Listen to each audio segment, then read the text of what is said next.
మనీషా అటుగా వెళ్తూ ఉంటే, ఏయ్ మనీషా ఆగు! నీ ప్లాన్ ఇలా రివర్స్ అవుతుందని కల్లో కూడా అనుకొని ఉండవు కదా! నీది ఘోరమైన ఓటమి.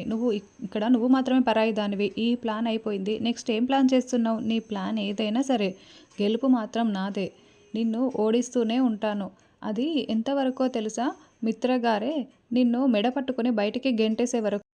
నువ్వు వీధిన పడే వరకు అని లక్ష్మి వేలు చూపిస్తూ వార్నింగ్ ఇస్తూ ఉంటుంది. నువ్వేం చేసినా నన్ను గెలవలేవని నీకు ఎన్నిసార్లు చెప్పాలి మనీషా? మళ్ళీ మళ్ళీ నీకు ఓడిపోవటం అలవాటైపోయింది. నువ్వు గెలవటం అనేది నీ కలలో కూడా జరగని పని. చూస్తూ ఉండు, త్వరలోనే ఆయన నిన్ను ఎలా మెడపట్టి బయటికి గెంటేస్తాడో. త్వరలోనే ఇది జరుగుతుంది. వెయిట్ చేస్తూ ఉండు మనీషా అని లక్ష్మి వార్నింగ్ ఇస్తూ ఉంటుంది.